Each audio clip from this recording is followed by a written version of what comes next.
Assalamualaikum warahmatullahi wabarakatuh.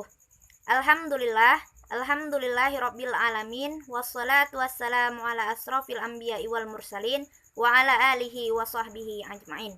Pertama-tama marilah kita mengucapkan puja dan puji syukur kita kepada Allah Subhanahu wa taala karena sampai detik ini kita masih diberikannya, yaitu berupa nikmat kesehatan sehingga kita dapat melangsungkan diskusi online kita. Yang saya hormati yaitu selaku dosen pengampu kita, Buya Andri Nuwandri, SSY MAG, dan yang saya hormati teman-teman sekalian. Baiklah, langsung saja di sini kita masuk ke pembahasannya, yaitu tentang instrumen HAM dan lembaga-lembaga nasional serta internasional, di mana saya sendiri Aziza Wildiasari sebagai moderator. Kemudian untuk penjelasan materinya akan disampaikan oleh ketiga teman saya. Sebagai pemateri pertama yaitu Adila Khairiyah, pemateri kedua yaitu Erlina Samosir, pemateri ketiga yaitu Anggun Lestari. Baiklah, langsung saja kepada pemateri pertama, Adila Khairiyah, saya persilahkan. Baiklah, langsung saja. Di sini saya sebagai materi pertama yang menyampaikan materi kami dengan judul Memahami Hukum HAM dan Lembaga Perlindungan HAM. Nah, sebelum kita memahami hukum HAM, terlebih dahulu kita mengetahui apa-apa yang ada dalam HAM. Yang pertama ialah instrumen HAM. Nah, jadi instrumen HAM di sini ialah alat daripada hukum. Sedangkan HAM itu sendiri ialah hak-hak yang dimiliki manusia semata-mata karena ia manusia. Nah, untuk mengetahui, memahami lebih dalam lagi apa itu HAM, ialah sudah terdapat pada Undang-Undang nomor 39 tahun 1999 mengenai HAM.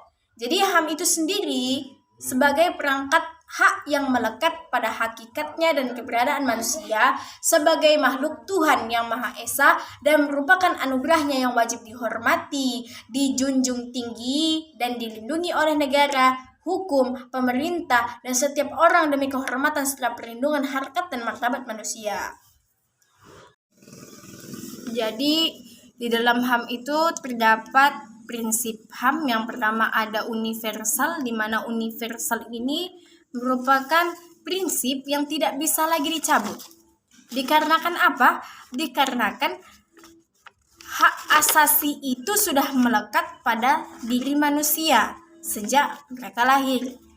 Hal ini selaras dengan pasal 1 Deklarasi Universal Hak Asasi Manusia, di mana bunyinya ialah setiap manusia itu dilahirkan merdeka dan sederajat dalam harkat dan martabat manusia. Nah, yang kedua ini, prinsip yang kedua itu ada prinsip yang tidak bisa lagi dibagi.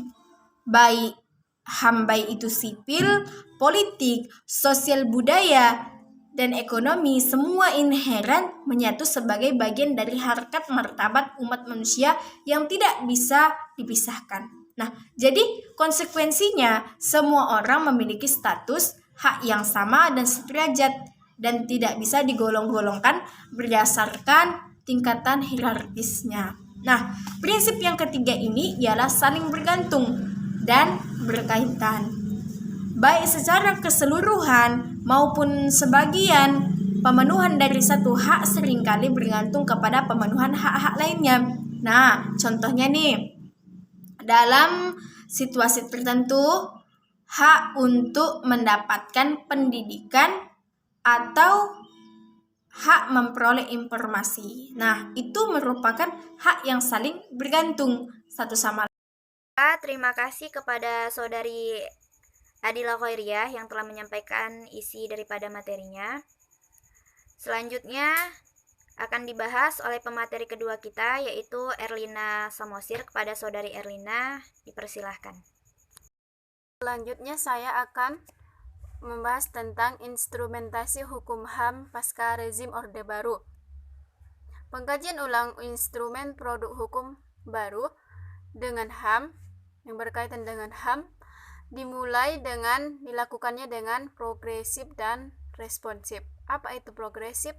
Progresif yaitu adanya keinginan untuk berubah yang lebih maju, kemudian respon. Respon itu adalah tanggapan dari perubahan itu, tanggapan dari yang telah dilakukan perubahan itu. Dan instrumen HAM internasional ditingkatkan lagi ke depannya. Fungsinya itu agar instrumen HAM ini lebih meningkat lagi ke depannya. Kemudian hasilnya banyak norma-norma hukum dalam HAM internasional yang diajukan ke dalam perundang-undang nasional, dan dalam konteks ini telah disusun berbagai instrumen yang terkait HAM, dibentuk dalam beberapa lembaga yang menangani tentang permasalahan atau perlindungan HAM. Periode pasca reformasi, pada periode ini ditandai dengan tumbuhnya pemahaman dan kesadaran semua elemen masyarakat bahwa eksistensi HAM merupakan hak yang melekat pada setiap manusia tanpa diskriminasi, yang keberadaannya harus dihormati, dijunjung tinggi, dan dipenuhi oleh siapapun. Dalam konsep HAM dirumuskan dalam Undang-Undang Nomor 39 Tahun 1999. Dari berbagai instrumen hukum yang berkaitan dengan perlindungan HAM, dapat dikatakan bahwa pemerintahan di era reformasi telah respon dan progresif untuk melakukan instrumentasi berkaitan dengan perlindungan dan pemenuhan penghormatan HAM.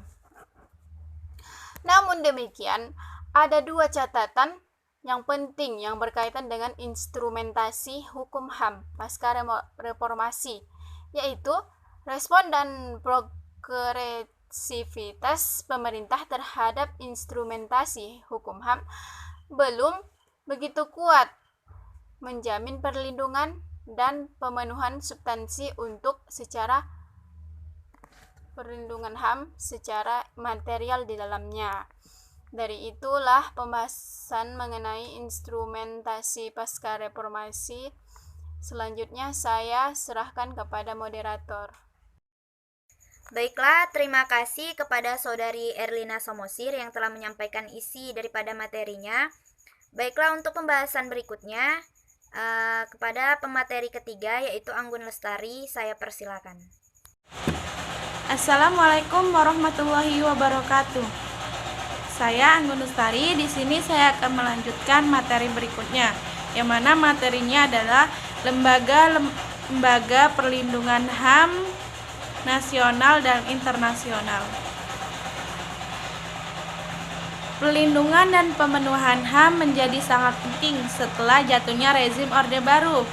Konstitusi dan instrumen-instrumen HAM nasional dibentuk dan memuat perlindungan dan pemenuhan HAM yang pengawasannya diselenggarakan oleh lembaga-lembaga yang independen sehingga dapat mewujudkan perlindungan, penghormatan, dan pemenuhan HAM oleh negara.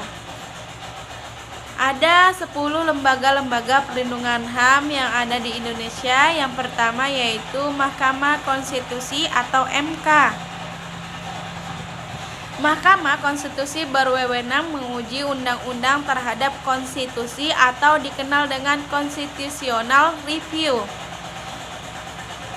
2. Komisi Nasional Hak Asasi Manusia atau yang disebut Komnas HAM. Komnas HAM merupakan badan yang ditugaskan untuk melindungi dan memajukan HAM. 3. Komisi Perlindungan Anak Indonesia atau KPAI. Komisi ini dibentuk sebagai respon terhadap berbagai laporan tentang adanya kekerasan, penelantaran, dan belum terpenuhinya hak-hak dasar anak-anak yang ada di Indonesia. Keempat, Komisi Nasional Anti Kekerasan Terhadap Perempuan. Pembentukan komisi ini juga sama, yaitu untuk merespon atas terjadinya berbagai pelanggaran dan kekerasan yang menimpa kaum perempuan atau wanita. Kelima, Lembaga Ombudsman. Pembentukan lembaga Ombudsman didasarkan pada beberapa prinsip, antara lain kepatutan, keadilan, non-diskriminasi, imparsial, akuntabilitas, keseimbangan, keterbukaan, dan kerahasiaan. Nah, Ombudsman bertujuan untuk mewujudkan negara hukum demokratis, mendorong penyelenggaraan negara dan pemerintahan yang bersih, meningkatkan mutu pelayanan negara kepada warga negara, membantu memberantas praktek maladministrasi dan meningkatkan budaya hukum nasional yang berintikan pada nilai keadilan. Keenam, pada tingkat internasional, lembaga-lembaga perlindungan HAM yang terbentuk pasca jatuhnya rezim Orde Baru berbentuk komite-komite sebagai dampak dari ratifikasi atau pengesahan konvensi-konvensi. Komite-komite ini dikenal juga sebagai treaty organ yang tugasnya ialah untuk melakukan monitoring dan meminta laporan dari negara-negara pihak yang telah meratifikasi konvensi. HAM dan prosedur pengaduan. Dewan HAM ini kemudian memberikan laporan juga kepada Majelis Umum atau PBB. Sesuai dengan konvensi yang telah diratifikasi pasca jatuhnya rezim Orde Baru, lembaga-lembaga itu meliputi yang pertama, Komite Hak Asasi Manusia atau Human Rights Committee. Komisi terbentuk berdasarkan pasal 28 sampai 45 Konvensi Hak Sipil dan Politik, Undang-Undang Nomor 12 Tahun 2005. 2. Komite Hak Ekonomi, Sosial dan Budaya. Atau yang disebut Komite for Economic, Social dan Cultural Rights. Komisi ini terbentuk berdasarkan pasal 16 sampai 25 Konvensi Hak Ekonomi, Sosial dan Budaya, Undang-Undang Nomor 11 Tahun 2005. Ketiga, Komite Penghapusan Diskriminasi Rasial atau yang disebut Committee on the Elimination of Racial Discrimination. Komite ini terbentuk berdasarkan bagian 2 Konvensi tentang penghapusan segala bentuk diskriminasi rasial, Undang-Undang Nomor 29 Tahun 1999. Keempat, Komite Menentang Penyiksaan atau Komite Against Torture. Komite ini terbentuk berdasarkan pasal 17 Konvensi menentang penyiksaan dan perlakuan atau penghukuman lain yang kejam, tidak manusiawi atau merendahkan martabat, Undang-Undang Nomor 5 Tahun 1998. Nah, mungkin itu saja yang dapat saya sampaikan materi dari saya. Saya kembalikan kepada moderator. Ya, sekian dari pembahasan kami. Mungkin di sana-sini terdapat kesalahan dalam penyampaiannya. Maka dari itu, kepada Allah kami mohon ampun dan kepada teman-teman semua kiranya kami dimaafkan. Wabillahi taufiq wal hidayah. Wassalamualaikum warahmatullahi wabarakatuh.